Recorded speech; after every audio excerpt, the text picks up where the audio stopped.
Hello everyone, and welcome back to Scary Stories channel. I know many of you use these videos to fall asleep, so before you drift off, I'd love it if you could leave a comment letting me know where you're listening from around the world. Also, don't forget to like and subscribe if you're enjoying this video. Story 1, The Whispering Forest. In the small, remote town of Black Hollow, nestled deep within the Appalachian Mountains, there was a legend about a cursed forest called Whistler's Wood. Generations of townsfolk passed down tales of strange whispers that seemed to emanate from the trees themselves alone. Haunting murmur that spoke in an ancient, indecipherable language. Few dared to venture into the woods, and those who did often returned with wild, haunted eyes, muttering about shadows moving where no shadows should be. Some never returned at all. Lila, a skeptical journalist, had heard the stories during her childhood visits to Black Hollow to see her grandmother. Now an adult, she decided to investigate the forest herself, convinced it was nothing more than folklore. She arrived on a chilly October evening, the air thick with the scent of decaying leaves. The town was eerily quiet, the locals avoiding her gaze when she asked about Whistler's Wood. Armed with her camera, notebook, and flashlight, Lila set out for the forest at twilight. The path into the woods was overgrown, the trees twisting together overhead like skeletal fingers. Almost immediately, the air grew colder. The whispers began softly, so faint she thought it was the wind. But as she ventured deeper, the whispers grew louder, swirling around her like a disembodied conversation. The words were guttural, alien, yet oddly familiar, as if they were speaking directly to her soul. Lila pressed on, her heart pounding. She found strange symbols carved into the trees, runes that glowed faintly in the dim light. She reached for her camera, but when she tried to capture the carvings, the screen flickered and died. Her flashlight began to waver too, its beam fading in and out. Then she saw it, a figure, pale and gaunt, standing between the trees. It wasn't human. Its limbs were unnaturally long, its face obscured by a tangle of black, stringy hair. It didn't move, but its presence was suffocating, as though the air itself recoiled around it. Lila froze, unable to tear her eyes away. The whispers rose to a deafening crescendo, and suddenly, the figure lifted its head. Its eyes were hollow voids, yet they seemed to see her, bore into her. Lila turned and ran, her feet barely touching the ground as she fled through the forest. The whispers followed her, growing louder with every step, until they weren't whispers anymore, but screams. She burst out of the woods, collapsing onto the dirt road outside the forest. For a moment, all was silent. She looked back, expecting to see the figure pursuing her, but there was nothing, just the still, dark outline of the trees, ... Shaking, she returned to her grandmother's house, vowing to leave town the next morning. That night, she locked her bedroom door and tried to sleep, but as the clock struck midnight, she heard it again, the whispering. It was coming from inside the house. Terrified, Lila crept out of bed, clutching her flashlight. The whispers led her to the attic, a place she hadn't dared to explore in years. The door creaked open, revealing the dimly lit space. Her beam of light fell on a dusty old mirror that hadn't been there before. In the mirror, her reflection stared back at her. It wasn't quite right. The eyes were hollow voids, and the reflection smiled as it whispered, "You brought it back." The whispering forest was no longer confined to Whistler's Wood. It had followed her, and now it would never leave. Lila's breath came in shallow gasps as she stared at the mirror. The figure's hand pressed harder against the glass, causing fractures to spiderweb outward. Its hollow eyes bore into her, And though the whispers had become an unbearable cacophony, the voice in her mind was clear: restore the seal, or join us. She didn't want to go back. Every fiber of her being screamed to resist, to stay in the attic and hope this nightmare would end. But the house was no longer a sanctuary. It had transformed into a reflection of the cursed forest she had disturbed, and she knew, deep down, that if she didn't act, the forest would consume her and, perhaps, the town forever, with trembling hands. Lila pushed past the attic door and descended the rotting staircase. The wooden steps creaked and groaned under her weight, and she flinched at every sound, half expecting the gaunt figure to appear behind her. She reached the front door, now twisted and warped as though the wood itself had decayed and hesitated. The forest loomed beyond the threshold, its trees pulsing faintly as if alive. She swallowed hard, steeling herself. "You can do this," she whispered to herself, though her voice sounded weak and hollow. Then, gripping the flashlight tightly, she stepped back into Whistler's Wood. The air was colder than before, and the whispers, though quieter now, seemed to hum beneath her skin. The ground squelched underfoot, damp and soft, as though it had recently rained.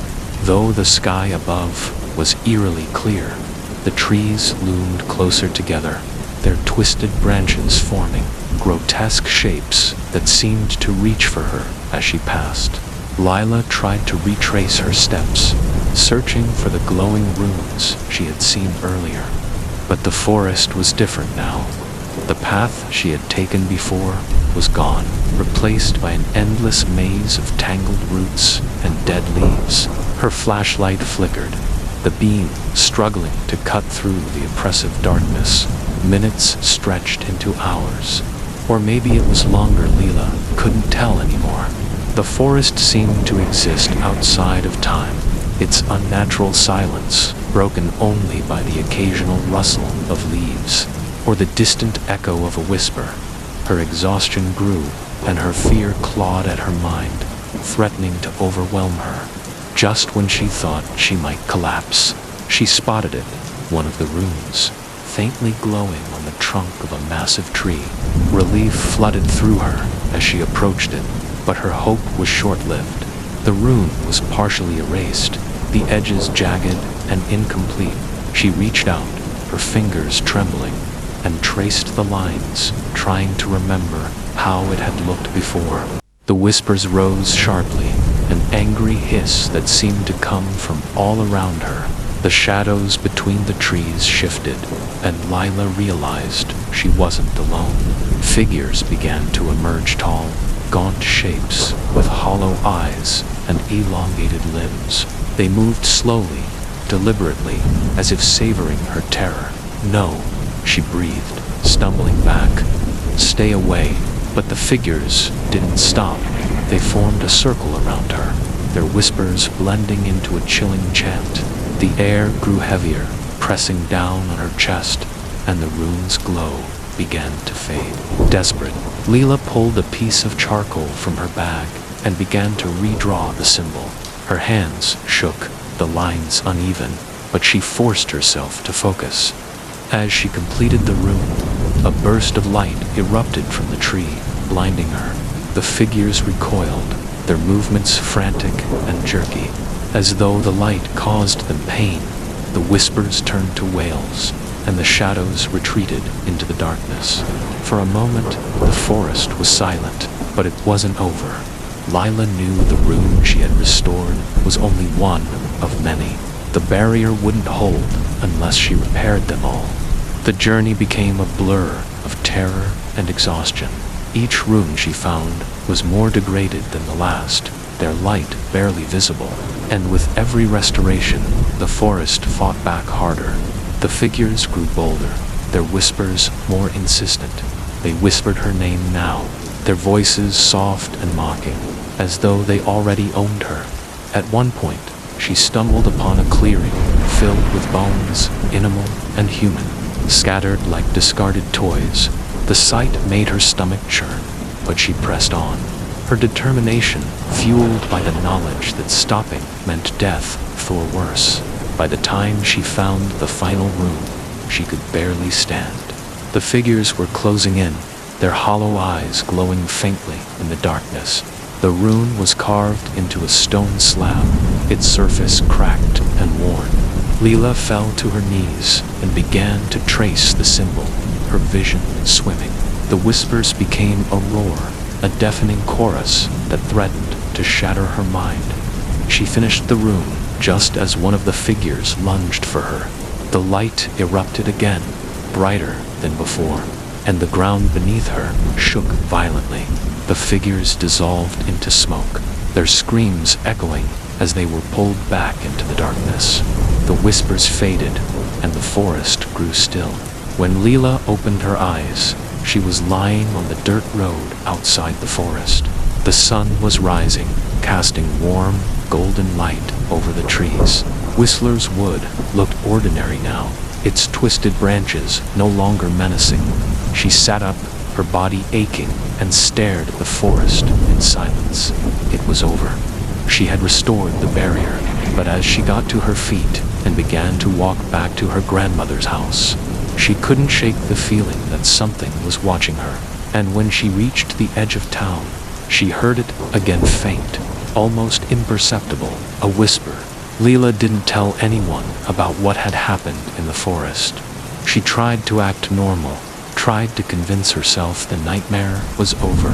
After all, she had repaired the runes, driven back the creatures, and sealed the barrier. But a part of her couldn't shake the unease. The whispers had followed her home that night, faint and fleeting, and though they had stopped, she felt them lingering just beneath the surface of her thoughts. The days passed in a haze. The town, once peaceful, now felt suffocating. The air seemed heavier, the light dimmer. Townsfolk avoided the forest more than ever, and whispers of strange occurrences began to ripple through Black Hollow.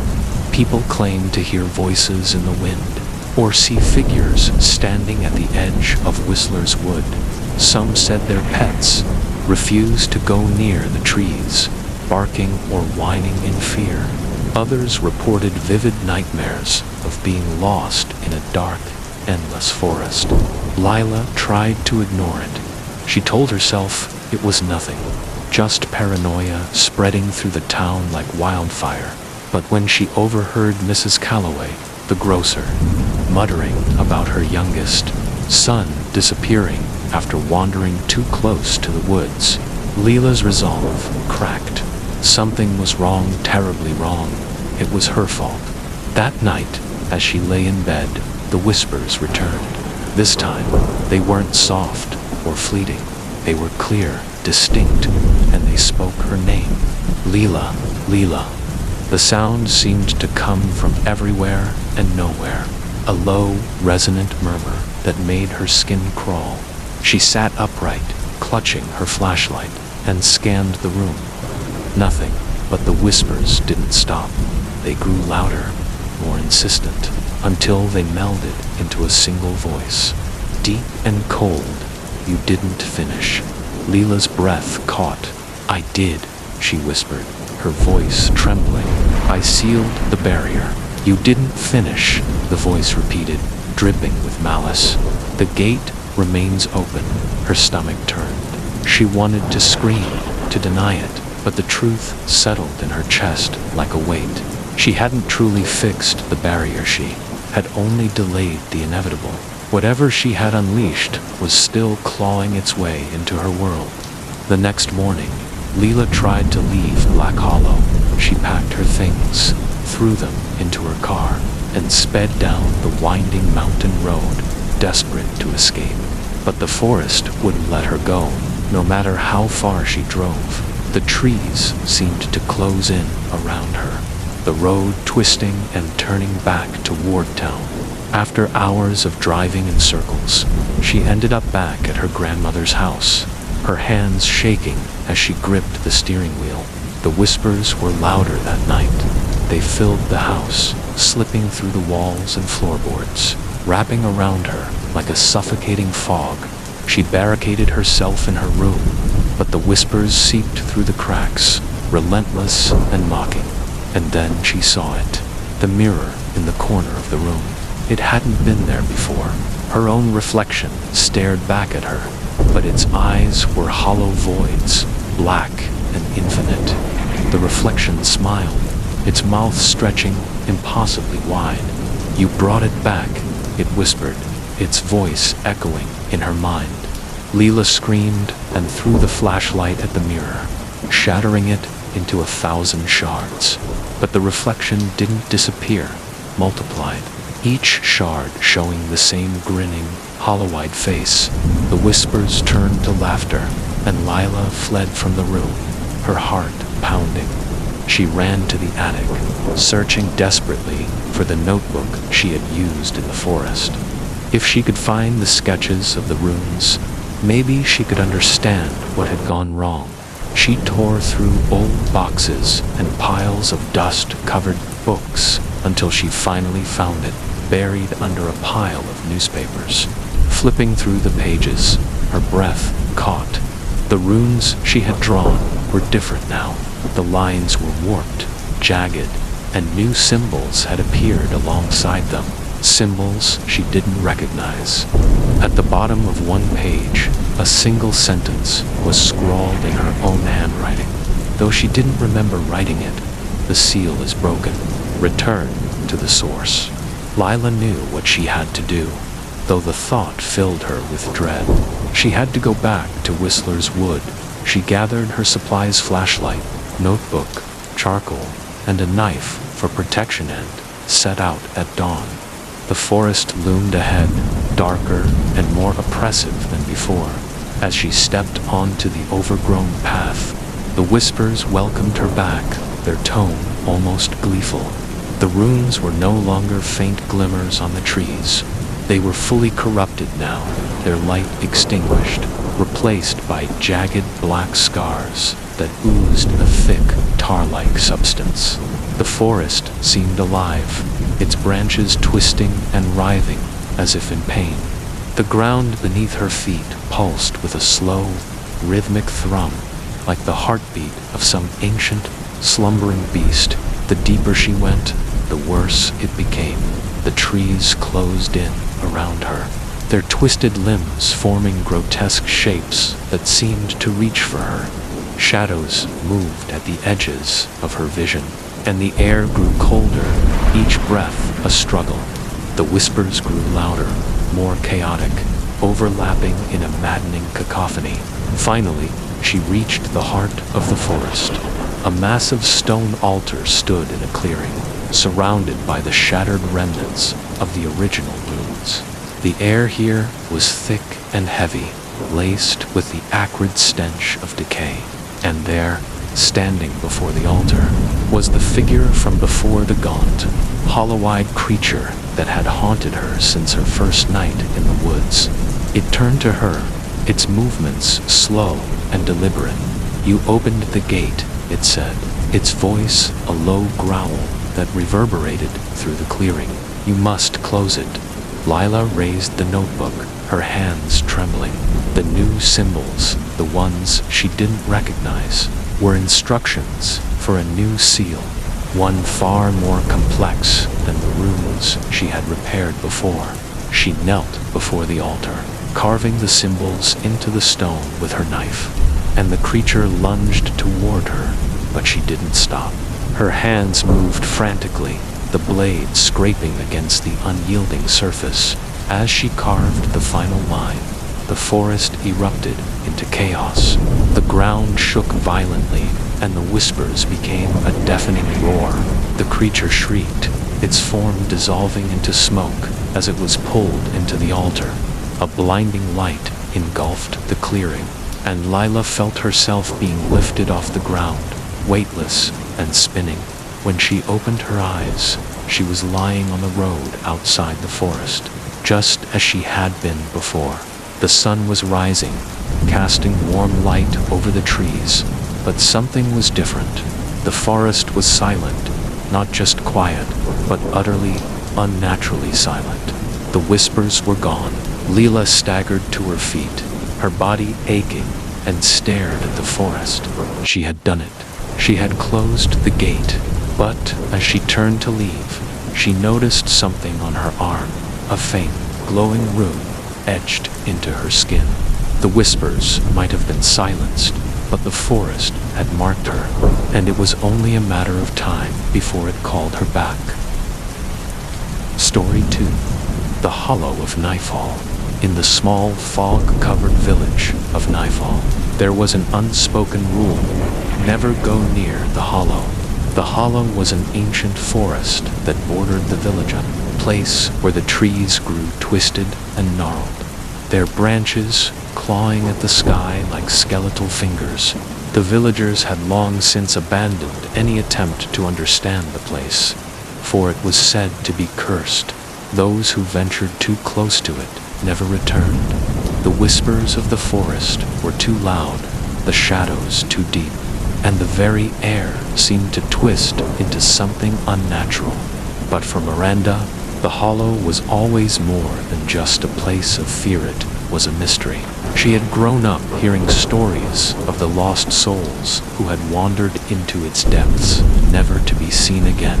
Her mother had warned her countless times to stay away, to never ask questions about the hollow. But Miranda's curiosity burned hotter than any cautionary tale. She had heard the whispers, strange, unintelligible murmurs, whenever she walked near the edge of the forest. They called to her, beckoning her, and though she had tried to ignore them, there was always a pull.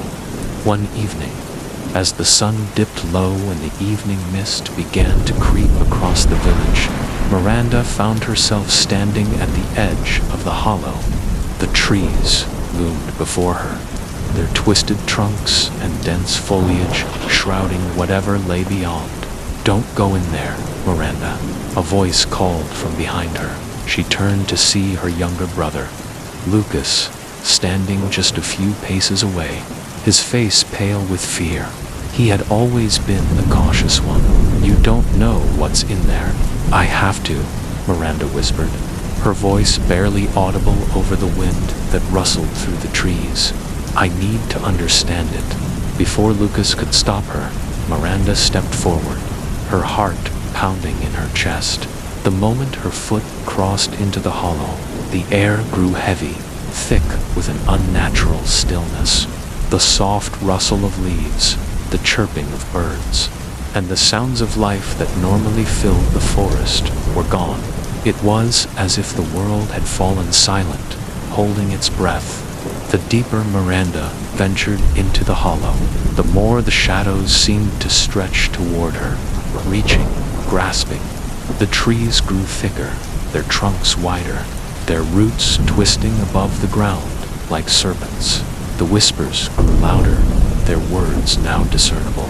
Though they were not in any language Miranda knew, they were like a chorus of voices, ancient and hungry.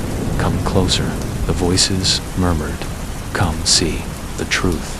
Her heart raced, but she couldn't stop herself. The pull was irresistible. She walked on, the fog closing around her like a suffocating blanket. The deeper she went, the more the forest seemed to change. The trees began to look less like trees and more like twisted, gnarled figure shapes that resembled faces, eyes, and hands, all obscured by the shifting mist. Suddenly, Miranda stumbled into a clearing, and the ground beneath her feet gave way.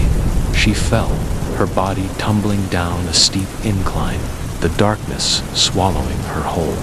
When she finally landed, she found herself in a cavern of sorts, the walls of which were lined with strange, glowing markings. The glow was faint, but it illuminated the cavern enough for her to make out the carvings, symbols she had never seen before, ancient and mysterious. A voice echoed from the shadows, low and resonant. "You've come." Miranda spun around, trying to locate the source of the voice. Her breath came in ragged gasps. "Who's there?" she demanded, her voice shaking. From the darkness, a figure emerged.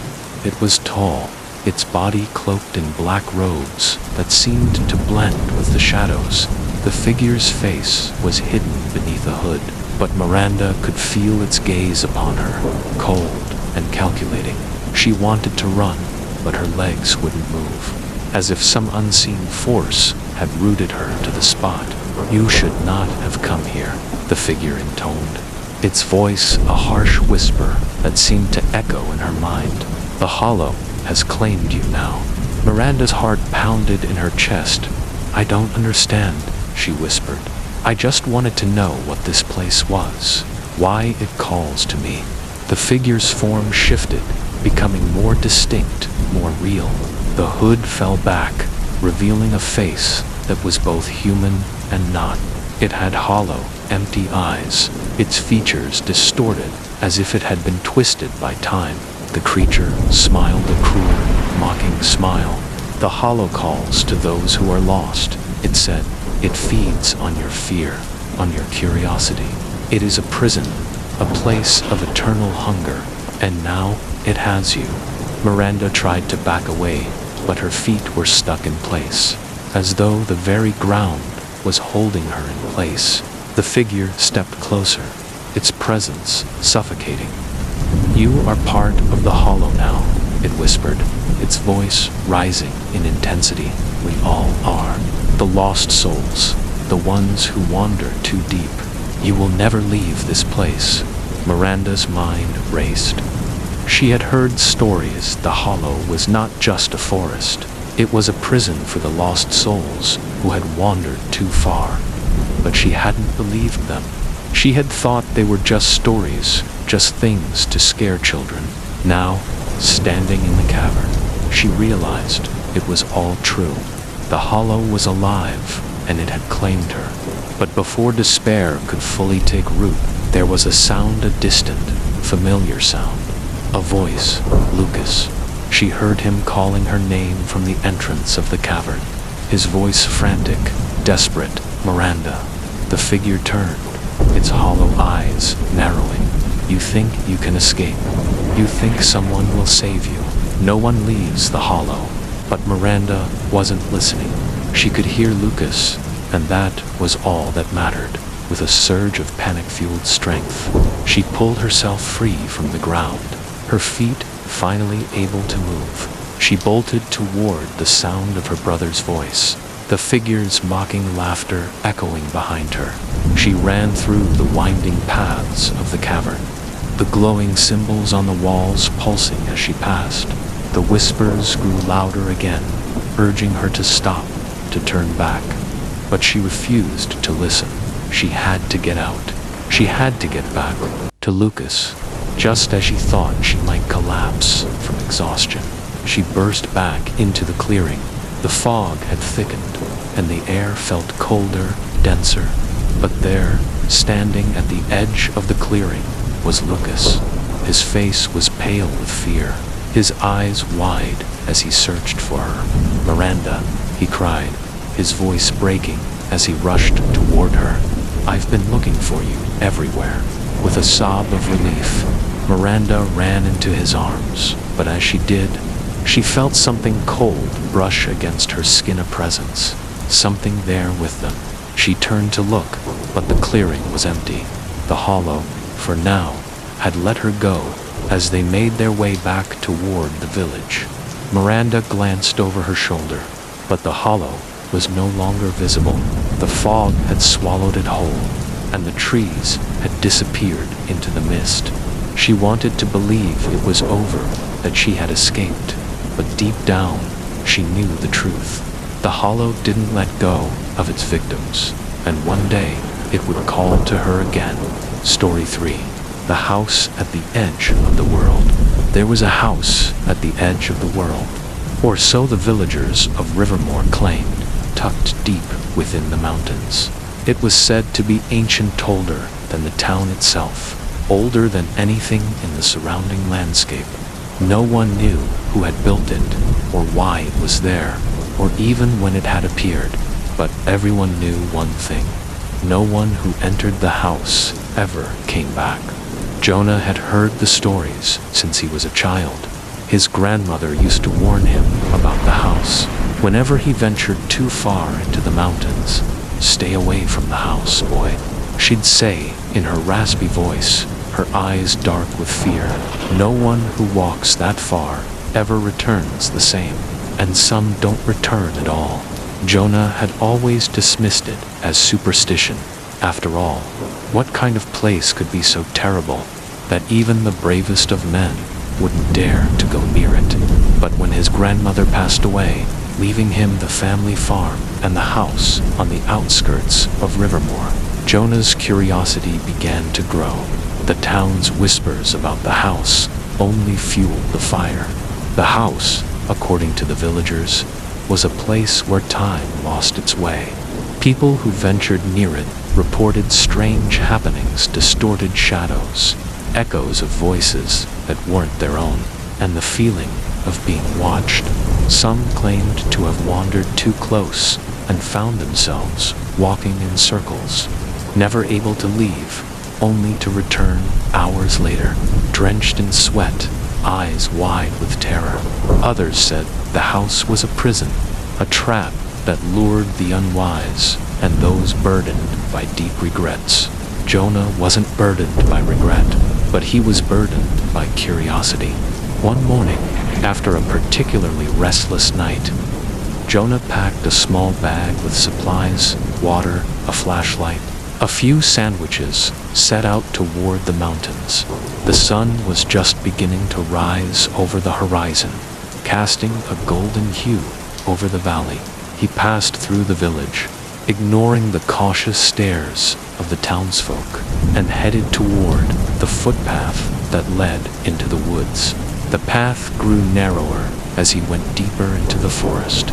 The birds were silent, the usual sounds of nature stifled by a heavy stillness that seemed to weigh on the air. Jonah pushed forward, his steps quick and determined. The farther he walked, the more the world around him seemed to change. The trees grew taller, their trunks wider, their branches thick with leaves that blocked the sunlight. The air grew colder, the wind colder still, and Jonah could feel his heartbeat quickening, though he couldn't explain why. After what felt like hours, he reached a clearing, and there it was, the house. It stood in the center of the clearing, its silhouette dark against the gray sky. Its walls were covered in creeping ivy, the windows dark and empty. The roof sagged under the weight of time, and the front door hung crooked on its hinges. The house looked abandoned, forgotten by the world. But there was an unnerving quality to it, a presence in the air that made Jonah feel as though he were trespassing on something sacred. Something ancient stood there for a long moment, staring at the house. The whispers of the villagers echoed in his mind. No one who enters the house ever comes back. But Jonah was determined. He had to see what was inside. He had to know. He crossed the threshold of the house, and the door creaked behind him, closing softly as though it had been waiting for him. The air inside was thick with dust, the walls covered in old, peeling wallpaper. The floors groaned underfoot, the wood warped by age. The house was silent, save for the occasional distant creak or the rustling of something unseen. Jonah walked through the rooms, his flashlight casting long shadows across the walls. The furniture was old, covered in layers of dust and cobwebs. It seemed as though no one had lived here in centuries, yet there was something about the house that felt alive, as if it were watching him, waiting for him to make his move. He reached the staircase, its banister cracked and splintered. The stairs seemed to beckon him, so he began to climb, each step creaking beneath his weight. At the top of the stairs, the hallway stretched out before him, lined with doors, some open, some closed. As Jonah walked down the hall, he felt a strange pressure in the air, as though something was pulling him toward the room at the end of the corridor. He reached the door. It was different from the others. It was made of thick, dark wood, and it had a strange, intricate carving of a swirling symbol, one Jonah couldn't recognize. His hand trembled as he reached for the doorknob, and for a moment he hesitated.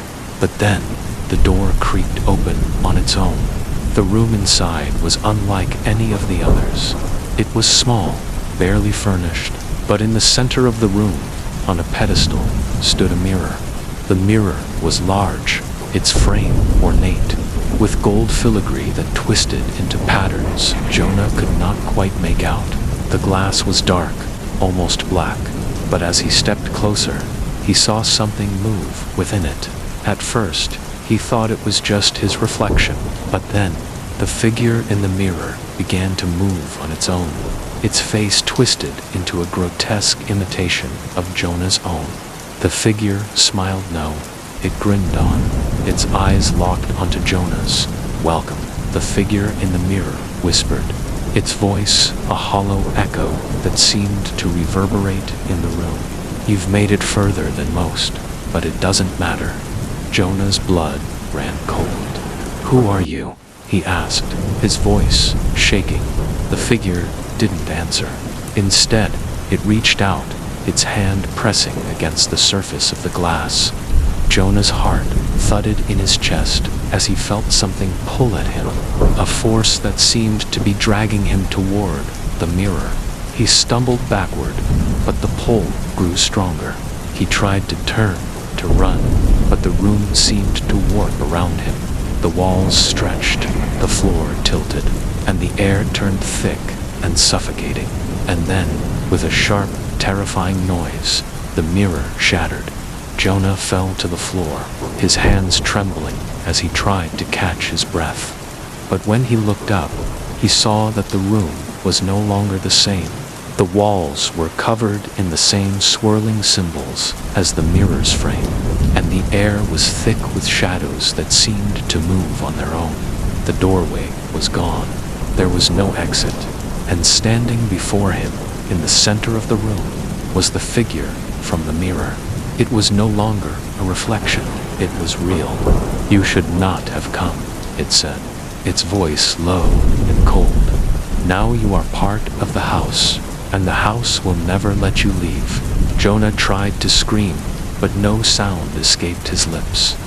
The shadows closed in around him, and the world seemed to collapse into darkness. Days or maybe weeks. The villagers of Rivermore whispered that Jonah had gone into the mountains again, but this time he hadn't returned. The house at the edge of the world remained, standing silently among the trees, waiting for its next visitor. But the house had already claimed its prize. Story 4. The Lurking Fog. It was a town that didn't exist on any map, huddled at the base of a craggy mountain range. The village of Ashford had always been an odd place. Its people even ate her. They spoke in hushed tones about the strange fog that rolled down from the mountains at dusk. People who lived there avoided the fog at all costs, and visitors who came to Ashford never stayed long. It wasn't the kind of place you'd want to spend a night in, even if you had to. One such traveler was Eleanor, a writer from the city. Tired of the noise and bustle, she had heard whispers of Ashford from an old friend who spoke fondly of its seclusion, its quiet charm. She had come to the village with the intention of writing her next book, hoping that the isolation would offer her the peace she needed for her work. It was early autumn when she arrived. The air was crisp, and the leaves had just begun to turn, painting the landscape in shades of gold and crimson. When she entered Ashford, she was struck by how oddly silent it was. The streets were empty, with only the occasional figure walking briskly past, heads down, avoiding eye contact. The houses seemed solid, well-kept, but there was a heavy atmosphere in the air, something unspoken, something that made her skin prickle. She checked into the only inn in the village, run by a woman named Mrs. Vance. The old woman gave Eleanor a strange, lingering look when she handed her the room key, but said nothing. The room was small but cozy, with a view of the mountains looming in the distance. As the sun began to set, Eleanor sat by the window, notebook in hand, watching the fading light. It was then that she saw the fog. At first, it was a mere wisp of gray, creeping down the mountain pass, but within minutes, it thickened, turning into a dense, swirling mass that descended like a veil, covering the village in a suffocating blanket. She had seen fog before, but this was different. This fog moved with purpose, like it was alive, wrapping round the houses, curling into the alleyways, and swallowing up the streets. She quickly shut the window, feeling a chill despite the warmth inside. As the fog settled, there was an eerie silence. Not a single sound came from outside. No birds, no wind, no voices. Just the oppressive quiet. Later that evening, Eleanor decided to take a walk, despite the weather. She had heard the locals talk about the fog, but she didn't understand why it was such a big deal. Surely, it was just a natural phenomenon. She wrapped herself in her coat and stepped out into the dimming light. The fog now so thick she could barely see a few feet ahead of her. She made her way through the empty streets, her footsteps muffled by the damp ground. The fog seemed to shift with her, following her every move. The air grew colder, and she pulled her collar up, shivering despite herself. It was then that she heard it, a faint whisper, as if someone was calling her name. She stopped, her heart racing. There was no one around. She strained her ears, listening. The whisper came again, softer this time. A voice, low and distant, almost like it was carried on the wind. Eleanor. She froze. How could anyone know her name? She had only arrived in Ashford that afternoon. She turned in a slow circle, her eyes darting through the fog, but there was nothing. No one. Just the dense mist, swirling and shifting, as though it had a life of its own. The whispers grew louder, now more urgent. Eleanor, come, follow. With a mix of curiosity and unease, she took a tentative step forward. Another whisper. This time, it sounded closer. It was coming from behind her. She spun around, her breath catching in her throat. And then, out of the fog, a figure emerged. It was a man, tall and gaunt, his features obscured by the thick mist. He wore a long, dark coat, and his eyes glowed faintly and naturally so. His face was pale, almost sickly, and his lips were twisted into an odd, unsettling smile. "Who are you?" Eleanor asked, her voice wavering. The man didn't answer. Instead, he gestured for her to follow him. Without thinking, Eleanor found herself obeying, her feet moving of their own accord, as if drawn by some invisible force. She walked behind him, her heartbeat pounding in her ears.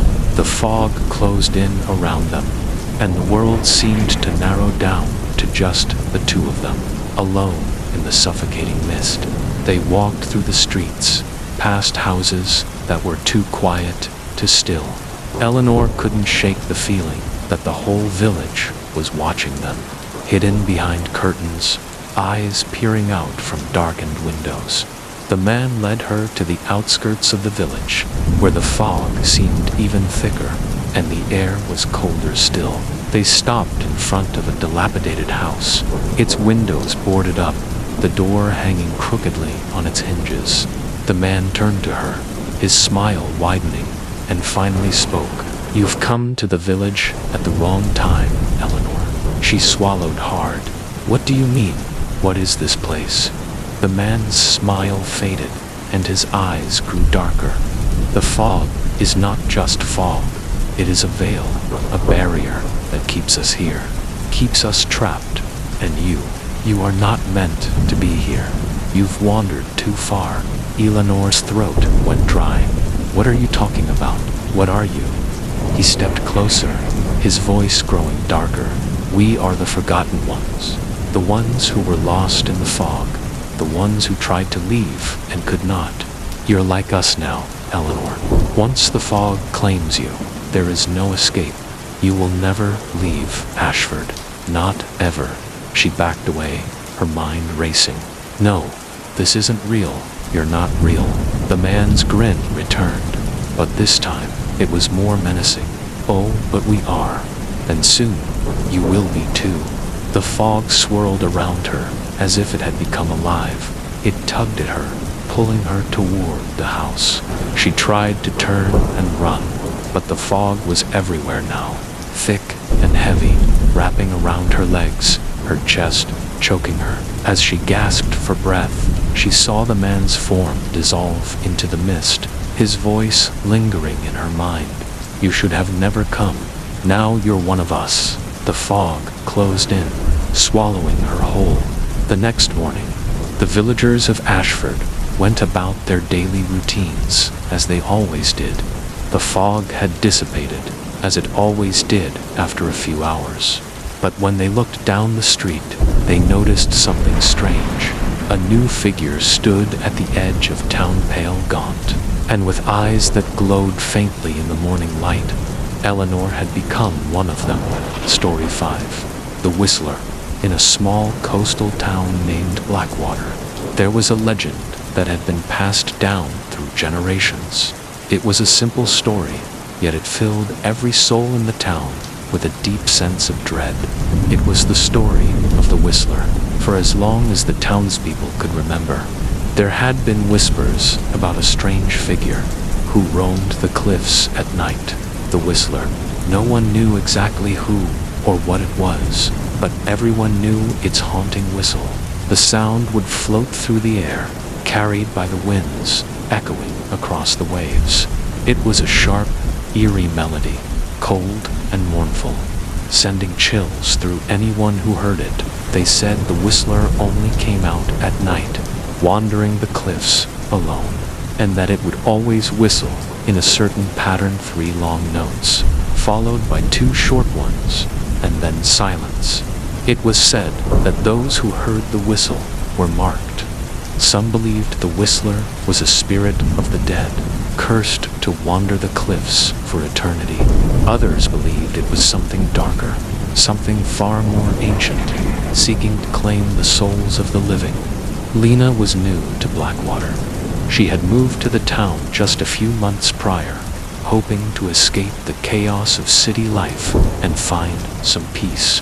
She rented a small house at the edge of town, near the cliffs, and spent her days walking along the coastline, soaking in the beauty of the ocean. The town was quiet, almost too quiet for her taste, but it had a charm that drew her in. One evening, as the sun dipped below the horizon, casting a soft orange glow across the sky, Lena decided to take a walk along the cliffs. She had heard the locals mention the Whistler in passing, but she had dismissed it as mere superstition. Ghost stories were common in small towns, after all. So, she walked along the edge of the cliff, gazing out at the waves crashing below, the wind tugging at her hair. As the sky darkened, the first note of the whistle pierced the air. Lena froze, her heart skipping a beat. It was so distinct, so clear, that it felt as though it was being played right next to her. The sound was unmistakable, 3 long notes, followed by 2 short ones, just like the stories had said. She stood perfectly still, trying to shake the feeling of unease that settled in her chest. It was just the wind, she thought, trying to rationalize it. There was no one out here, no one else on the cliffs. But then, the whistle came again. This time, it was louder, closer. Her breath caught in her throat. She turned around, scanning the cliffside, but there was no one there. The darkness had settled in completely now, and the only light came from the faint glow of the moon, reflecting off the ocean. The whistle sounded again, and this time it was unmistakably close. It was coming from the narrow path that led further into the cliffs, a path she had never ventured down before. Against her better judgment, Curiosity got the better of her. She took a hesitant step forward. The whistle echoed again, but this time, something was different. It wasn't just the sound of a melody. There was a rhythm to it, a deliberate pattern that felt almost like a command. It was as though something was beckoning her forward, urging her to follow. Lena's heart was pounding now, but she couldn't stop herself. She walked down the narrow path, her footsteps muffled by the soft earth beneath her. The fog began to roll in from the ocean, thick and suffocating, swirling around her ankles like a living thing. Then, through the fog, she saw an old, weathered figure standing at the edge of the cliff, silhouetted against the dark sky. It was tall, too tall to be human, with long, spindly limbs that seemed to stretch unnaturally. The figure didn't move, but the whistle continued, each note sending a shiver down Lena's spine. The figure's head turned slowly toward her, and Lena gasped. Its face was obscured by a dark hood, but its eyes were glowing with an unnatural light, like the reflection of the moon on water, cold and empty.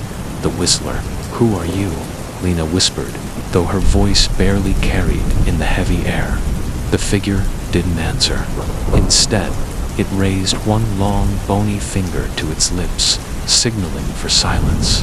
The whistle stopped, and the figure began to slowly turn away, walking further into the fog, its silhouette vanishing into the darkness. Lena stood frozen for a moment, her mind racing. Had she imagined it? Was it a dream? But the air felt heavy, charged with an eerie energy, and she could still feel the presence of the Whistler lingering in the air. Suddenly, a voice low, gravelly spoke from the fog. "Do not follow me." Lena's heart skipped a beat. She didn't know whether to run, to scream, to do anything, but her legs wouldn't move. All she could do was stand there, paralyzed by fear.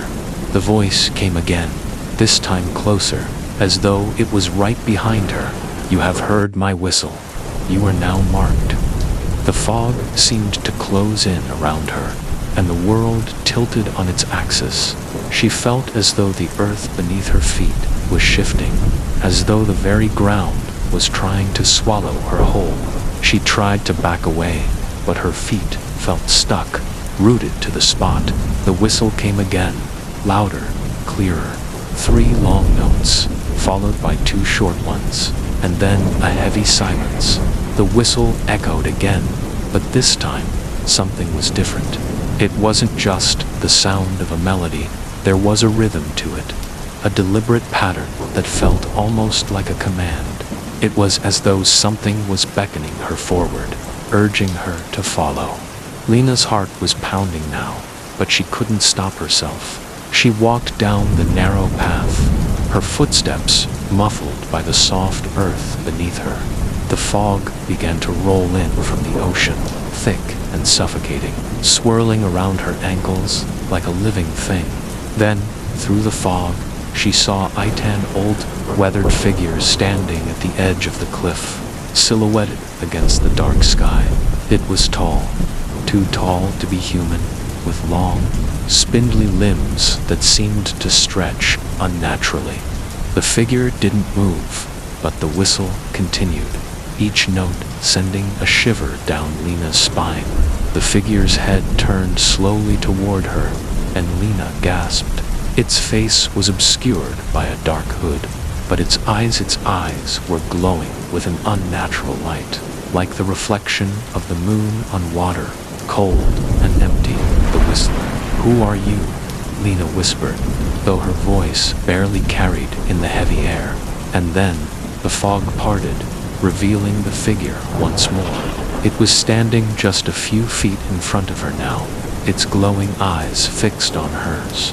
Lena could feel its presence in her chest, like a pressure building, like something was trying to break through her. "You will follow me. It is your fate." The voice echoed in her mind, not spoken aloud, but felt deep in her bones. The figure reached out, its long fingers brushing against her arm.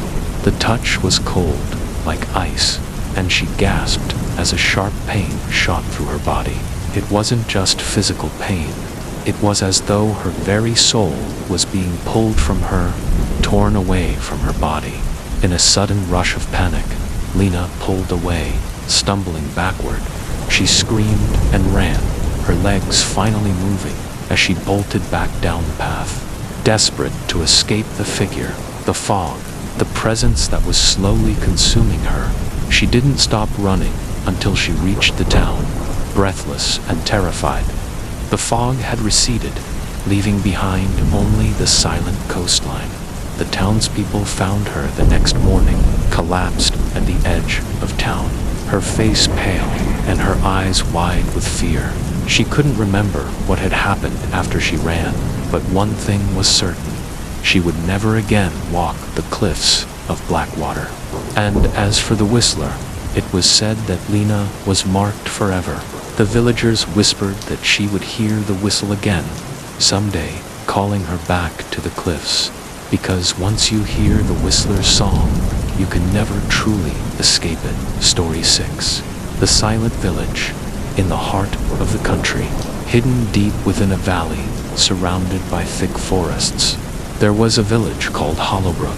The village was small, barely more than a handful of houses, a church, and an old well that had been there for centuries. To the outside world, Hollowbrook was just another forgotten place, a town that time had left behind. But to those who lived there, it was much more than that. The villagers never spoke of it openly, but there was one rule they all followed. Never, ever speak after sunset. No one knew exactly when the rule began, but it had always been that way. The villagers had learned it from their parents, and their parents from theirs. It was simply the way things were. If you spoke after sunset, you would disappear. That was the price. The reason behind the rule was lost to history, but the consequences were clear. Anyone who dared to speak after nightfall was never seen again. The next morning, their house would be empty, their belongings left behind, but the person would be gone, as though they had been swallowed by the earth itself. Most villagers had learned to live by this rule without question. They spoke only during the day, and once the sun dipped below the horizon, there was nothing but silence. The days were quiet too, but the nights were the worst. It was during one of these nights that a traveler named Thomas arrived in Hollowbrook. He had been on his way to a nearby town, but had lost his way in the forest. Tired and hungry, he stumbled upon the village as the last light of day faded. He knocked on the door of the nearest house, hoping to find someone willing to offer him shelter for the night. An old woman answered, her face kind and weathered. She welcomed him inside, offering him a seat by the fire. Thomas was grateful, and as he ate the small meal she had prepared, he asked her about the village. "Why does the village seem so quiet?" he asked, noticing how still the streets were, even in the late afternoon. The old woman gave him a strange look, her eyes narrowing as she lowered her voice. "It's quiet because it has to be. It's the way we live here." Thomas raised an eyebrow, sensing there was more to the story. "What do you mean?" She hesitated before replying, her voice trembling slightly. "There's a rule in this village, young man. A rule you must follow if you want to make it through the night." Thomas listened intently as the woman explained the strange and unsettling tradition of the village. Never speak after sunset. She spoke of the disappearances, the way people would vanish in the dead of night, their voices never to be heard again. She told him that the rule had been in place for generations, and no one dared to break it. "Why?" Thomas asked, his curiosity piqued. "What happens if someone speaks after sunset?" The woman's face paled, and she glanced nervously around the room, as though expecting someone to overhear. "No one knows for sure," she whispered, "but those who have disappeared, they were never seen again. Some say they were taken by the shadows. Others say something worse, Thomas, however, was not easily frightened. He had traveled through many strange and mysterious places, and he didn't believe in old superstitions. The woman's story seemed far-fetched, and he chalked it up to local folklore. He assured her that he would be fine. As the sun began to set, the woman grew more anxious. "You must stay inside, and you must not speak. Promise me." Thomas smiled, thinking her warnings were exaggerated, and he assured her that he would be careful.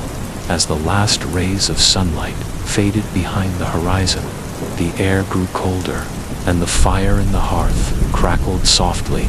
The woman, with a nervous glance, went to the window and closed the shutters, then locked the door. The house was filled with an oppressive silence, the kind that makes every breath seem loud and every movement feel unnatural. Thomas tried to settle in, but he couldn't shake the unease that was creeping up his spine. He felt a strange pull to speak, to break the silence, just to hear a sound other than the crackling of the fire. But he resisted, not wanting to seem disrespectful.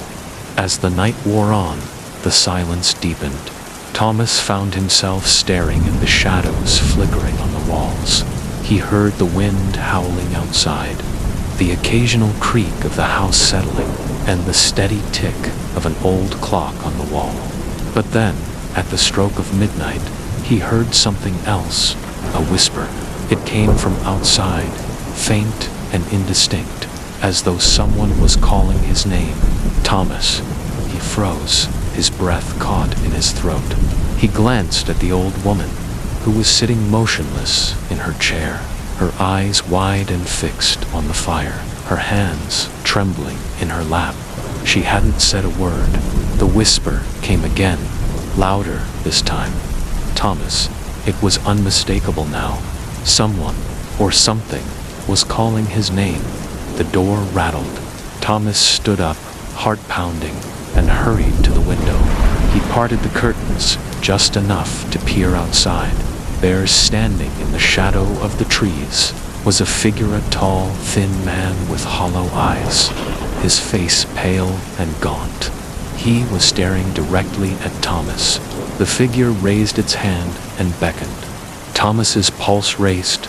He was terrified, but something inside him urged him to go to the door, to open it, to confront whatever it was that was calling him. He could feel the pull of the figure's gaze, as though it was drawing him in, urging him to break the silence. He reached for the door. The old woman's voice broke the stillness. "Don't open it. You mustn't speak. You mustn't." But it was too late. Thomas opened the door, and the moment he stepped outside, the world went completely silent. There was no wind, no sound of the night creatures, nothing. The figure in the shadows was gone. The only thing left was the oppressive stillness, the thick air that felt heavy with something unspoken. A sudden, sharp pain shot through his chest. He gasped for breath, but it was as though the very air itself was squeezing the life out of him. His vision blurred, and he stumbled back, clutching at his throat. He turned, desperate to run back into the house, but the door was no longer there. The house had vanished. The village had vanished. All that was left was the unyielding darkness. And then, just as quickly as it had come, the pain stopped. The silence remained, but Thomas was no longer himself. His body was still there, but his soul was lost, taken by the shadows that wandered the village at night. The villagers were right the price for speaking. After sunset was far more than anyone could imagine. The old woman's voice echoed in his mind. Her words, a final warning: never speak after sunset. The shadows are always listening. Story 7. The Eyes in the Mirror. Eliza had always been drawn to antiques. There was something about old things that held a certain fascination for her. Perhaps it was the history they carried, the memories they held within their worn surfaces. One day, While browsing through a small, dusty antique shop on the outskirts of town, Eliza found it, an ornate, full-length mirror framed in dark mahogany. The frame was intricately carved with swirling patterns, and the glass itself, though old, seemed to glisten with an unnatural sheen.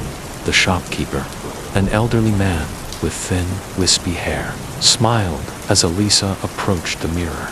"Ah, that one," he said, his voice cracking. "A fine piece. It's been in my family for generations." Eliza ran her fingers over the frame.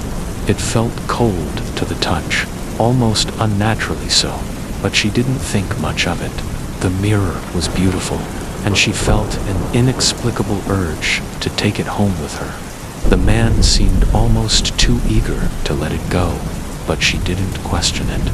Perhaps it was just the price. The mirror was surprisingly affordable. She bought it on the spot.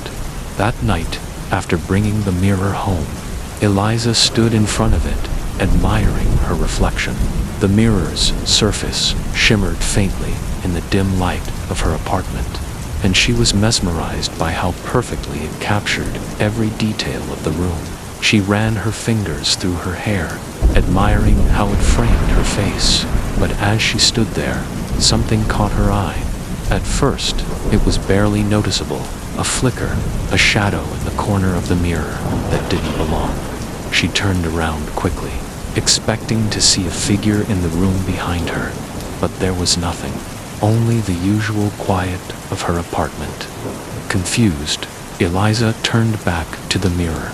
For a moment, everything seemed normal. She took a few steps back, admiring the way the mirror caught the light. But then, it happened again. The shadow. This time, it was more distinct, moving in the corner of the glass. It seemed to shift, as though something or someone was standing just out of her sight. Eliza's heart began to race. She spun around, but once again, there was nothing behind her. Her mind started to play tricks on her. Perhaps it was the way the light reflected off the mirror. She took a deep breath, trying to calm herself.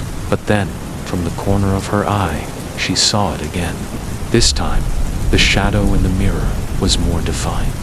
It was the shape of a person, tall and thin, standing in the shadows just outside her view. It wasn't her own reflection. Eliza's breath caught in her throat. She turned to face the mirror directly, her pulse quickening. The shadow in the glass moved again, almost as if it was reaching out, extending a hand toward her. "No," she whispered to herself, feeling a chill crawl down her spine. "This isn't real." But the shadow didn't go away. Instead, it seemed to grow more distinct, more solid. "No," she whispered to herself, feeling a chill crawl down her spine. "This isn't real." But the shadow didn't go away. Instead, it seemed to grow more distinct, more solid. Eliza's reflection stood still, but the figure in the mirror was moving now, its hand stretching toward her. She took a step back, nearly tripping over her own feet, and the figure mirrored her movement exactly, as though it was mimicking her every action. But then, as she took another step away, the figure didn't follow. It stayed still, its eyes empty, dark, and hollow-locked onto hers. Eliza's heart pounded in her chest. Her hands trembled as she reached out, touching the cold surface of the mirror. Her reflection smiled back at her, but the figure in the glass did not smile. It only stared, its hollow eyes seeming to bore into her soul. Suddenly, the figure in the mirror moved again, but this time, it wasn't mimicking her actions. It was moving toward her, slowly, deliberately. Eliza's breath quickened, her throat tight with fear. She tried to look away, but her body refused to obey her. She was frozen.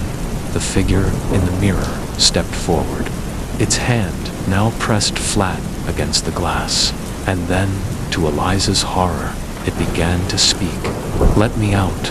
The voice was barely a whisper, but it echoed in her mind. "Let me out." Eliza's skin prickled with terror. She stepped back, but the figure in the mirror pressed harder against the glass, its features warping and twisting in ways that shouldn't have been possible. The reflection of her own face was now distorted, her eyes wide and filled with terror. The figure's hand was now on the other side, pushing against her, as if trying to break through. Panicking, Eliza turned and ran to the door, desperate to escape the mirror's suffocating presence. But the door wouldn't open. It was as though the room itself had locked her in. She turned back to the mirror, eyes wide with dread. The figure in the glass was now grinning, its lips curling into a grotesque smile. It was no longer trying to break through the mirror. It had already begun to emerge. Eliza gasped as the figure's arm reached out of the glass. It was thin and skeletal, the skin stretched tight over its bones, but it was real. It was happening. The figure's fingers curled around the edge of the frame, and its face began to emerge, its hollow eyes gleaming with malice. "No!" Eliza screamed, her voice breaking. She tried to push the mirror back, but it was too late. The figure's other hand shot through the glass, grabbing her by the wrist with a grip that felt like ice. The moment the figure's hand touched her, Eliza felt a coldness seep into her very bones. It was as if the mirror was draining the warmth from her, pulling her into its endless depths.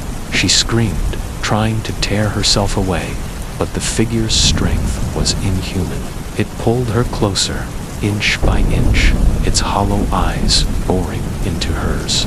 "Let me out," it whispered again, its voice now a rasping hiss in a desperate act of defiance.